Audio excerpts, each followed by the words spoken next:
This podcast is brought to you by the Association for Coaching, the world's leading international professional body, which is advancing coaching in business and society worldwide. I'm your host, Claudia Day, and in this new series, I'm delighted to introduce you to expert coaches and thought leaders who share their passion for generating self-awareness through insight tools. Our aim is to inspire and explore with you some of the most impactful tools available to us coaches and leaders.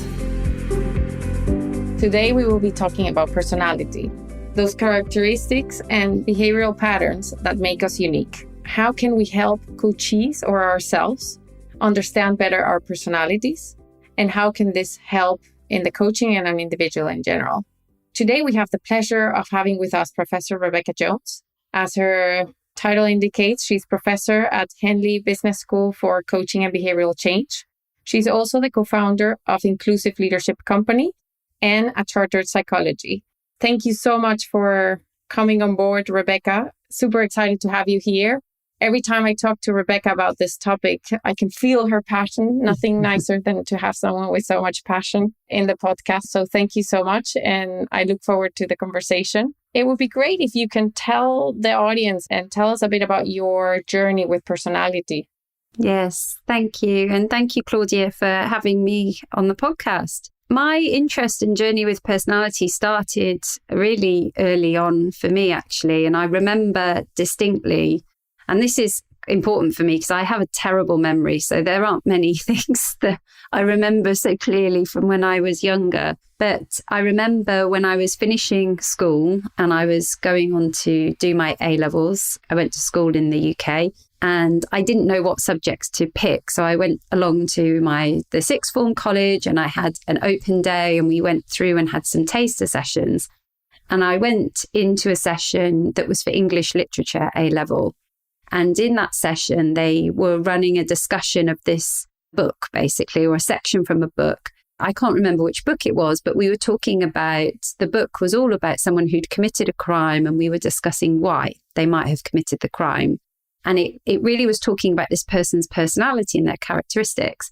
And interestingly, that session, although I didn't pick English literature, I decided to pick psychology because I really enjoyed thinking about why would somebody do this? What leads someone to make these decisions over somebody else who has a similar background or in a similar situation and they make different decisions? So I really feel like my interest in personality stemmed there. And so I went on to study psychology at A-level, and then I did a psychology undergraduate degree. And I had a little break in my career before I eventually came back and did an occupational psychology master's. And through all of that, personality has been a theme of an interest. And in my master's dissertation, I explored the topics of coaching and coachee personality. And that then became the topic for my PhD as well. I was supervised by Professor Stephen Woods, who is a personality researcher rather than a coaching researcher. I've been very influenced by his research as my PhD supervisor. And it was a core theme throughout my PhD. So I was really interested in, does everybody benefit equally from coaching, or do some personality types get more from it than others? And I've done a number of other research projects since then on personality. And continues to be an interesting topic for me. And I guess another important thing to say, those of you who may or may not be familiar, but when you study for a BPS, British Psychological Society accredited psychology program in the UK, so both my undergraduate and my master's were accredited by the BPS. With my occupational psychology program, I took both level A and level B certificates. So level A means that we can then use attainment tests, so where you're testing kind of numerical and verbal reasoning. So these are often used in recruitment. And level B is all about personality. I was equipped to use the 16PF, the 16-factor model, which is one model of personality. What you tend to find is there's lots of different options with level B, and it depends where you do your program, where you might then, which personality assessment you learn to use. But some of the fundamentals are all the same around learning about validity and reliability and being able to brief candidates appropriately and give them feedback. And since then, I have become accredited in some other assessments. And in fact, as part of my business, I have developed an assessment myself, but that's around inclusive leadership rather than personality, although we do have some personality components in that assessment. Thank you for that. We'll be adding some comments about the certification side of it on the section to read after the podcast, which makes it very interesting. But of course, any recommendations for anybody who wants to go in this journey of psychometrics or using personality within their coaching? Yes. So I would say that it is a bit of a minefield because there are so many options out there. And I'm not going to sit here and say that I have a full understanding of all of the options because I don't. And I know I have been asked this question lots by my students because I do often talk on our programs at Henley Business School. I have taught in the past around coaching and personality, and I would often get asked this question, which is a good tool to go and get accredited by? And so my advice is always this. I think that there are many options. There's no one right tool. It's about finding what's right for you and your coaching practice. And part of the challenge is really exploring the different options. So if you have ever done a personality assessment and you really liked it and you found it helpful and useful, then that possibly is a good option for you to pursue. So I think really doing some research on what the different tools are, the language they use, whether you find one more intuitive than another, it is a good reason to identify with one over another. I think cost is important. Some of these tools are really expensive and it depends on your budget and how much you tend to charge for coaching and whether you feel you can cover the cost of the tool or claim that back with depending on your model. So that's a very practical reason, but it is an important reason because coaches are running businesses and they need to think about these things. And then the other thing that I would look at is the research. So for me, using a tool that is informed by research, that has got research to back it up is really important. And I think this is because a tool is a tool of measurement. And if it's not accurate, then it's not going to give you helpful data because it's not going to be accurately measuring what's happening. So this is what the research can tell us. How reliable is something? So does it consistently get the same results? If we think about a set of scales when you weigh yourself, you should theoretically, if you stand on the scales, get off and stand on it again, you should get the same result. It's therefore reliable. If you get a different result, then it's not a reliable measurement. So we're looking for measures that are reliable and we're looking for ones that are valid as well, which means that they measure what they're supposed to measure. And their validity is quite a complicated topic. And actually, this is one of the things that when you do a master's in occupational psychology, you learn a lot about this. And there's lots of different types of validity, things like face validity. So does it look like it should? Do the items feel like they're measuring the right type of thing? But there's also things like predictive validity. So how well does that tool predict outcomes that we would expect it to predict? And also discriminant validity. So how well is the tool measuring this construct or not something similar? So we want to be able to discriminate between different constructs. So our tool should be accurately measuring what we want to measure and not something else.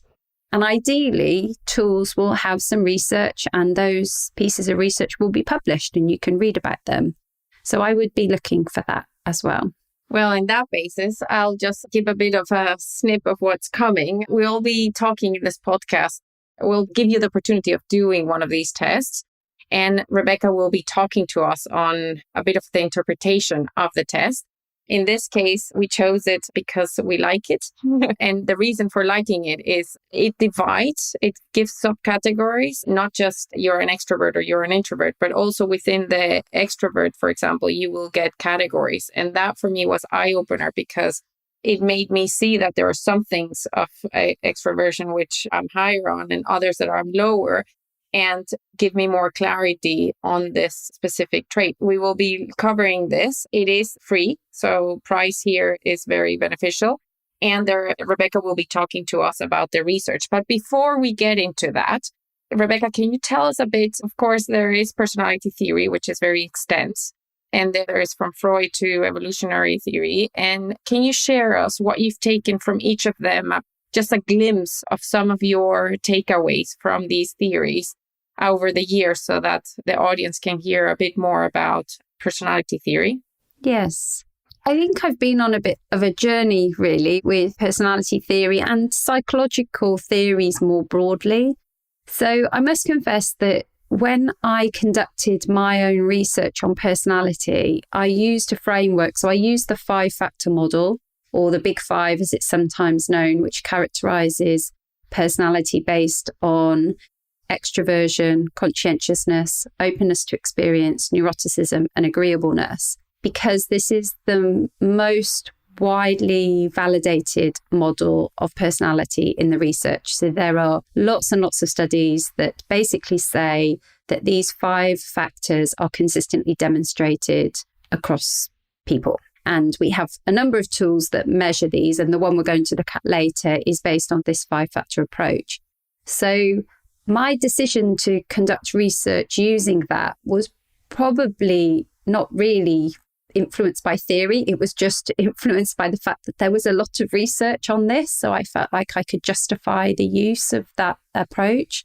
But if I think back to the way that I have thought about research and evidence, I know that in my early years, when I was a student, so when I was an undergraduate and definitely when I was a master's student, and even the early part of my academic career, so when I was still doing my PhD and before I joined Henley Business School, I was very influenced by theories that I felt had a very strong scientific evidence base. So these would be theories like cognitive behavioral approaches or behaviorism, really those kind of applied approaches where we had lots of experiments. I'm a quantitative researcher. I was always drawn to any theory that we could quantify, we could test with experiments. That's what I was looking for in terms of evidence. And so that meant that any theories like psychodynamic, so the work of Freud or more Gestalt work, or even systems thinking,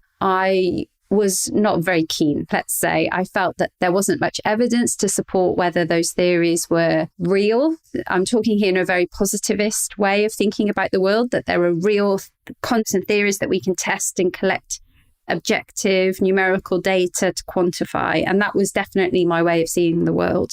I have developed quite a lot, actually, I think, since that point in terms of the way that I view the world now. And that, interestingly, that I have shifted in my own research. So I'm not researching personality so much anymore. And maybe those two are linked. One of the reasons I think I liked working with personality is you can measure it and quantify it and then test whether it predicts. That's not to say that I've rejected it completely. It's still an important part of something that I'm interested in.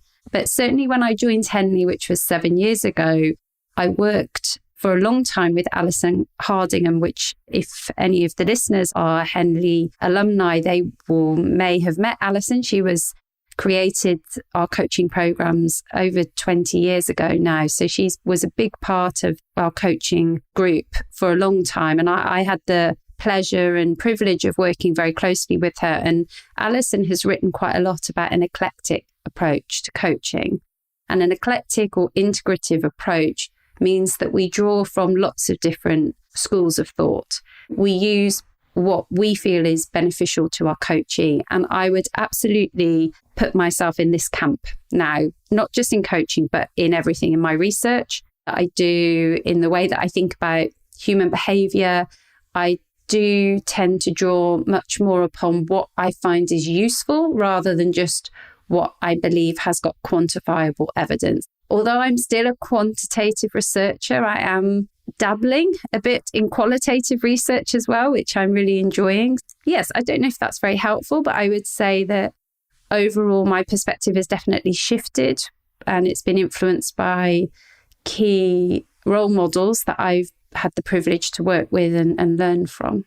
I can relate to that. I ended up doing a qual research after studying biochemistry and being very quant-driven and loving the quantitative side of it as well. I guess there is two sides, of course. There is the side of who we are today and what our personality is like. And there's also how we want to work on these aspects or what we want to work on and what theories we apply. So it's nice to hear the eclectic side of it, because I guess once we know what it is that the coachee wants to change, then there comes as well some eclecticism, as in how we choose to change it. We'll also, from the podcast with Claire, we'll be able to hear a bit about different techniques to be able to work on your self-awareness and go from that. So I think that's a nice way of opening that up. And I wonder if with that, Rebecca, if we go into the exercise. So for the listeners, you can pause the podcast now. And if you can read in the resources how to access this test, so that while you're listening, it can come to life as well with your results. And you can also relate what Rebecca is saying to your own results and experience it in a different way. So I invite you to press pause and do the test and come back. For the other ones, we'll also be talking case studies. So if you don't have time to go and do now the test, that's fine as well. So I'll let you explain a bit more about the test, Rebecca. Yes. So this test, as you mentioned earlier, it's available for free. You'll see when you go on the website and then when you get the report, let's say it's not very commercial looking, because it's not a commercial tool. It is a research tool. And that's probably one of the reasons I like it. I mean, hey, I like it because it's free, but I do also like it because it's research based. There are lots of free tools out there that don't really have any research behind them. The people that develop this, they're not looking for you to use this as a commercial tool. So I really wouldn't encourage anyone to sell this, because that's not what the purpose is.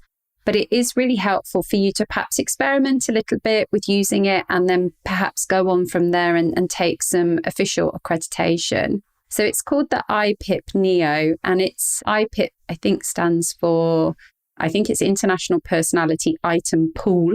And it's basically this big, huge database where they want people to complete the survey, because then they use that data to continue to develop and refine the tool. But the essence of the tool is based on the Big Five, or the 5-factor model, as you'll see when you get into the report. So it's split into those 5 factors that I mentioned earlier. But as Claudia mentioned, when you look under each of those, if we look at extroversion, for example, it's then further divided down. So you get a score for extroversion.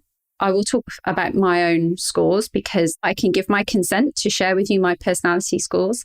And obviously I know what it feels like to have my personality, so I can also comment on that in context. So for me, my score of extroversion is 64. So it's on a scale of 0 to 100, with 0 being the lowest. With extroversion, that would mean you are introverted, because they are on a spectrum. So introversion to extroversion, and 100 would mean you are fully extrovert, if you like. So I'm somewhere in the middle, 64. And then that's further broken down. I won't go through all of these right now for all of the constructs, but for extroversion, it's broken down into friendliness, gregariousness, assertiveness, activity level, excitement seeking, and cheerfulness. And then you have different scores for each of those. And it helps to describe how your overall score is made up.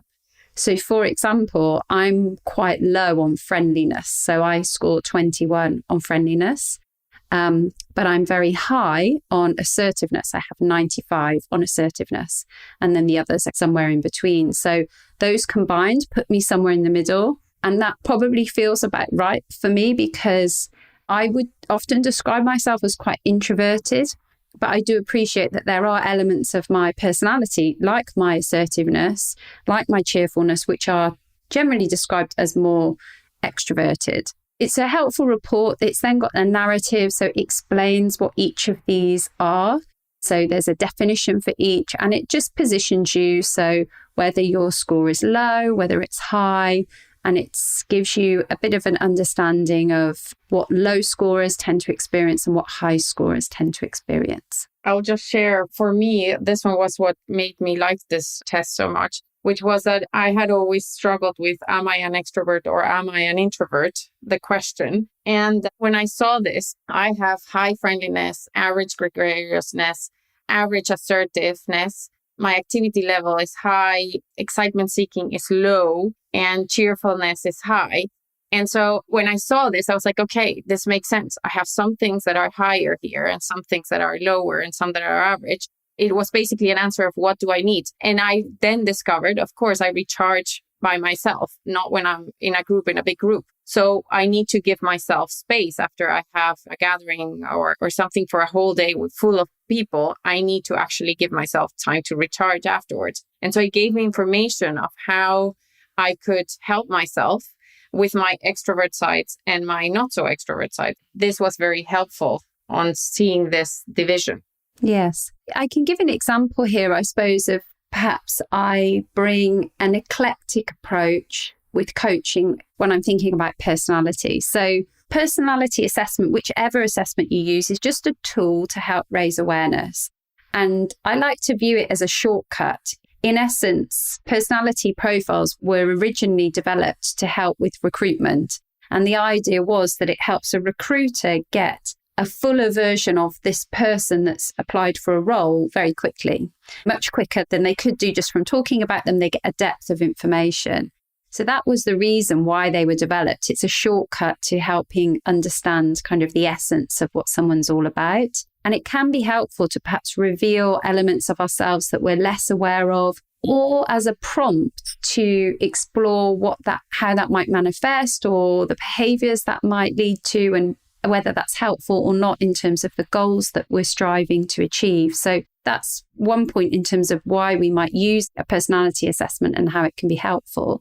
But the other thing is to always consider, and this is the way that I like to debrief or use coaching and personality assessments, is this is just one source of data, and it's not always an accurate source. And of course, that is the number one thing that you should be checking with your coachee. How do you feel this reflects you? Do you feel it's accurate? Were there any surprises? And let's talk about those and bring that to life. But also to think about it in the context of everything else that's happened in their life, because personality is just one aspect of what will influence our behavior. So for example, as I just said, my friendliness score is quite low. It's 21.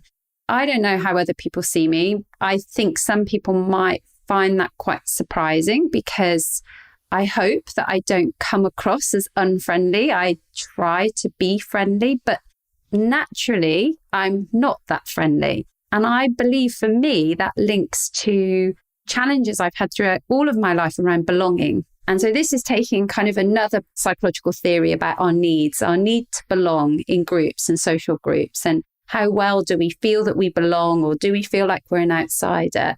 And I would certainly say that's been a theme for me throughout most of my life, that I often struggle to belong.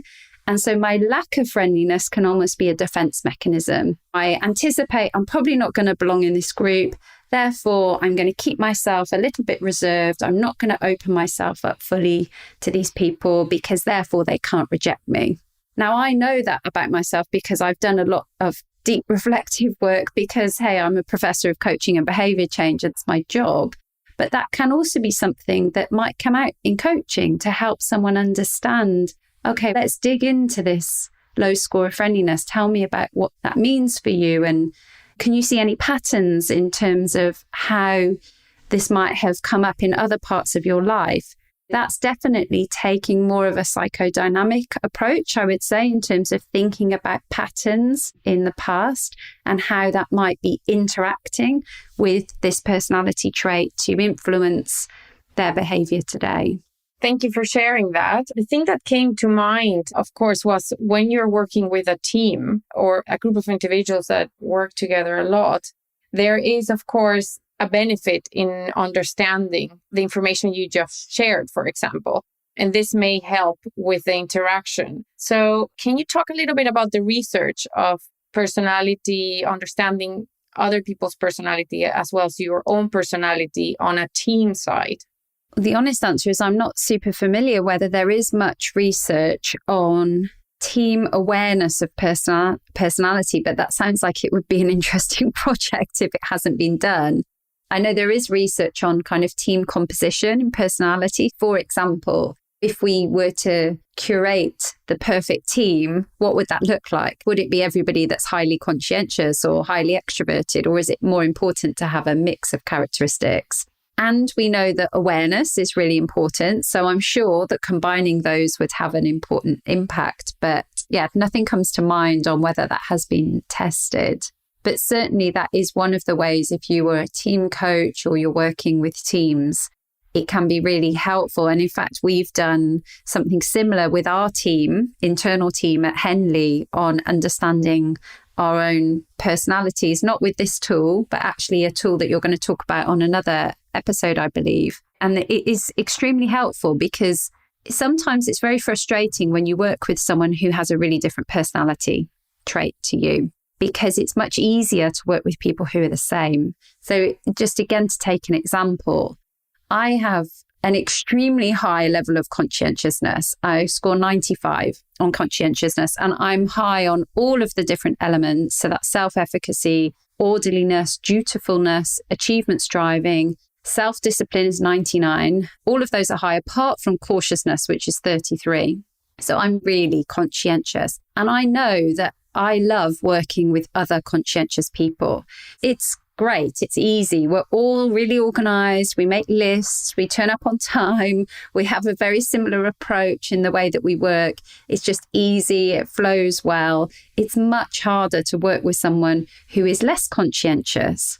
However, that of course is going to happen because when we work in teams, we're going to work with lots of different people with different personality types. So having an awareness of this can hopefully increase your tolerance, your flexibility, which flexibility doesn't generally come naturally to people that are high in conscientiousness. So that's something that I know I always need to work on because we tend to be more rigid and we create our plans and we like to stick to those because it's really important that we execute our plans. So having that awareness of ourselves and others and exploring how are we going to work together, knowing that we've got these differences in our personalities is really helpful.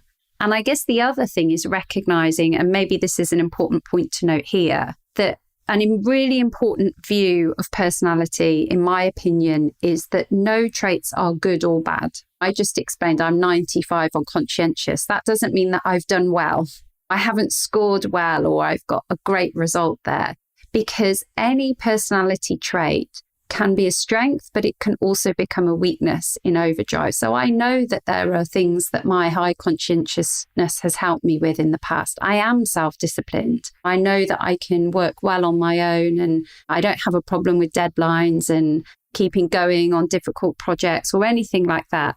However, I also have issues with I'm not very spontaneous. When things don't go to plan, it can really derail me and that can be problematic. So those are some of the consequences of me being high on conscientiousness, that someone who was perhaps lower, those would be strengths for them. And let's face it, life doesn't always go to plan. We have to be prepared to be flexible sometimes. So I guess that's an important point to note here. Whether you're looking at your own personality profile or you're working with clients on personality, I often find that people have this perspective that there's good or bad. It's good to be extroverted, for example, and it's not so good to be introverted. And that's just rubbish, really. There's no good or bad. It's just different. And it's amazing that we're all different. That is what drew me to exploring personality in the first place. I love the fact that humans are all unique. And even if you had two people with the exact same scores, they would still be very different because all of their other experiences are different. So it's really critical that we embrace those differences. But the first step in that is being aware and talking about them and exploring what this means for us. That's great for everybody at home, that when they see any of their results, all of them are positive and to work with them in a positive way. I guess for the audience at home, maybe we can continue through the test to go discussing it and for them to go doing their analysis as well of the different parts of the personality test. Yeah, sure. So I guess maybe one thing to say is the way that I would set this up, whether I was coaching with this or any other tool. So I mentioned earlier that I have my own tool, which is around inclusive leadership. And I use the exact same approach with that, to be honest, is I enable the participant, the coachee, to have read their results first, because that's really important. They need to read and think about their results. And then when we start the session, the first thing I would always ask is, what was their experience of completing the survey? what has stood out for them reading the report? Were there any surprises there? Is there anything they really disagree with? And really being led by them. So I would often ask them, which part of your results would you like to talk about? It's always about partnering with the coachee to let them lead. And you'll often find that people have got things that they were a bit surprised or confused about, or they have gravitated towards one aspect. In my preparation, I have normally gone through the findings and made a note of ones that I think might be interesting to talk about. And the ones that I tend to go to are the more extreme scores. So anything that is particularly low or particularly high. And as a kind of broad brush, I would be saying a particularly low is perhaps something with a score of 20 or under, and a particularly high score is something around 80 and over. So I would probably make a note of those so that if the client asked me, well, I'm not sure, what do you think would be interesting to talk about? I have some responses there and I've had to think about those. But like any type of coaching, it's really critical that we validate the findings with the client. They are the expert on their own personality. This tool is to help us and help them to raise awareness. But if fundamentally they disagree, then it's important for us to explore that with them and to talk about that and accept that their version of the way they see themselves is the reality. So that's what I would do first of all, is ask them for any surprises, where would they like to go? And then I would follow their lead, basically. And then I would always ask open coaching questions to get them to tell me about that. I suppose actually taking a step back, of course, with any type of coaching, it's important that we've done the contracting up front and ascertained what it is that the client wants to work on. So then ideally you're looking at their results in conjunction with this challenge that they're working on at the moment. So yes, that's how generally I would start the session and get things going. Great. Definitely the asking, leaving it up to them and asking open-ended questions is helpful. I don't know if you want to do a quick demo for the audience of how you would go about my personality test. Yes, we can do. I guess maybe in the purpose of time, I might do a shortcut in the contracting. So perhaps if we just skip to, I would ask you, Claudia, what is it that you'd like to get out of our discussion today? There's so much. I can't think of one single one. There are several options. I have a fast-paced, busy life. I have a tendency for my activity level to be high. So that actually felt quite accurate. However, I'm trying to bring that down, and I have a high conscientiousness. So I'm wondering if there something that I can do to try and help get my activity level down. Okay. So your goal is to reduce your activity level. And in this session, what would be helpful? I think the thing that was helpful was realizing that there are people who take things slower, who do more leisure things, and that take life at a more relaxed pace. So by seeing that, of course, I'm on this side, but there are also people that are on this side. And I guess I have this question of how, as in, I wonder how that would look like, or how could one live that way? Okay. So you'd like to explore how can you reduce your activity level more? Okay. Yeah. So should we have a look at your results? And you've already mentioned a couple of these. And so I noticed that on your activity level, you score 78, which is pretty high, as you mentioned. And just, I suppose, purpose for the listeners, that activity level is defined as active individuals lead fast-paced, busy lives. They move about quickly, energetically, and vigorously. They're involved in many activities. People who score low on this scale follow at a slower, more leisurely, relaxed pace, and your activity level is high. So when you listen to that definition, what comes up for you? I tend to walk quickly. That's the first thing that comes to mind. So it comes to mind as it very accurate, as in it is a way, but it doesn't mean I don't enjoy slower. It doesn't mean I don't enjoy a more relaxed pace.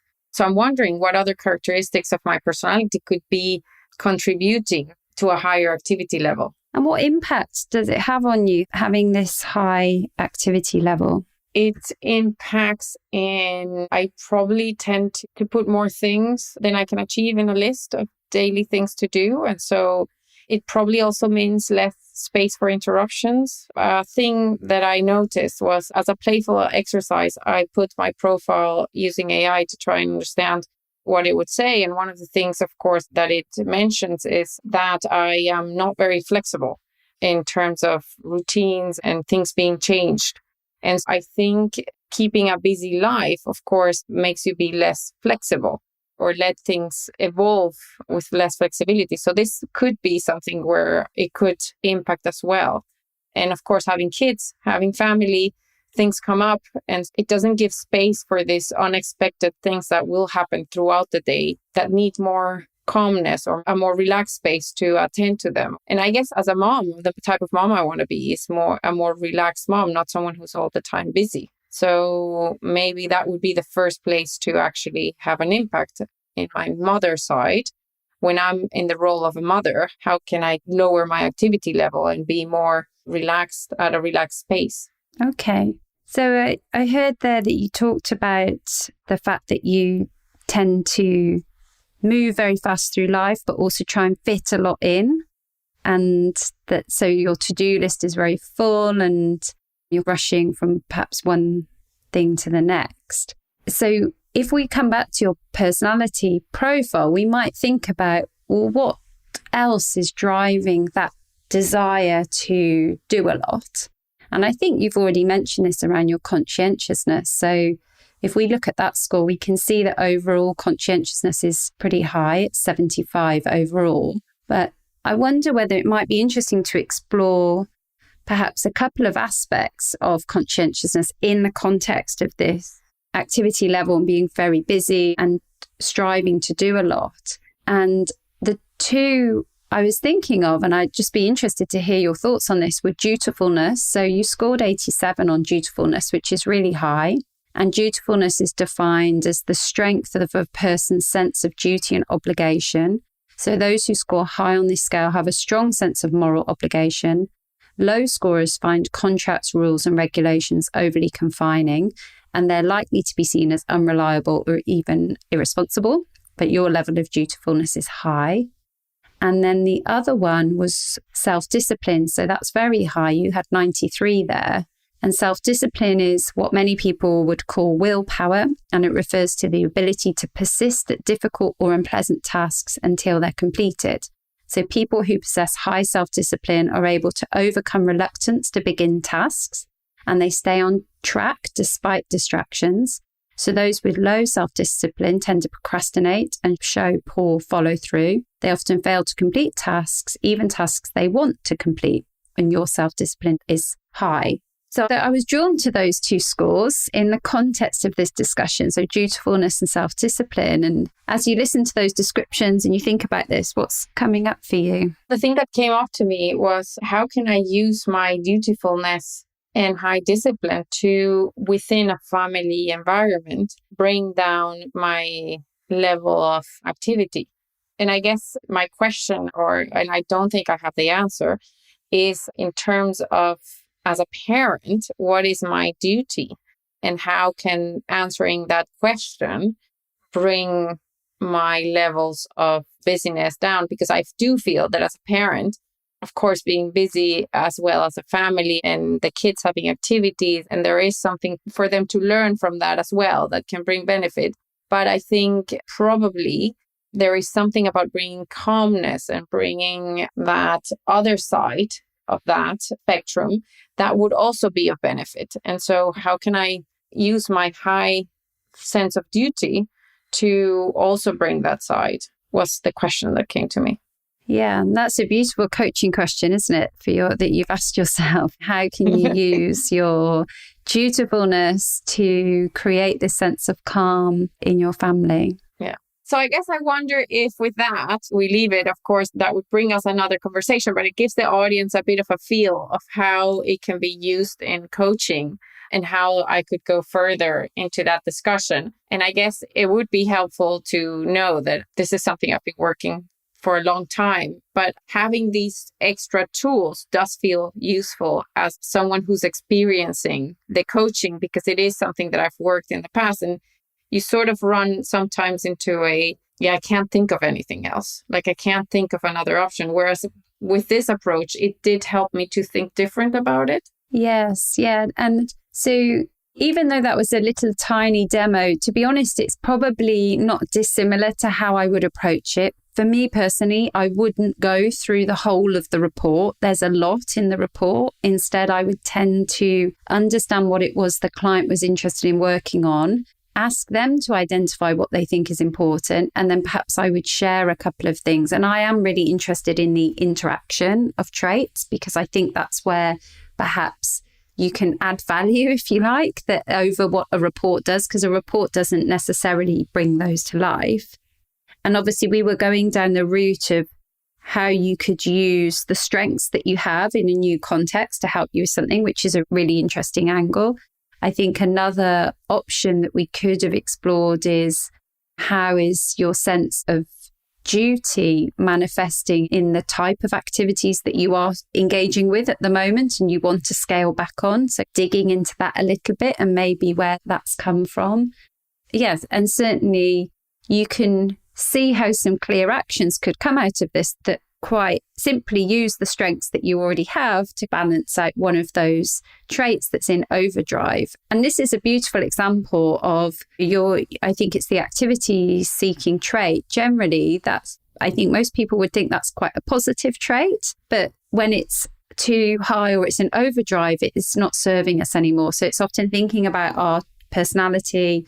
Is it serving us? Isn't it serving us? How can we balance those? And I think that's where we can really use coaching very nicely to help people think about those things.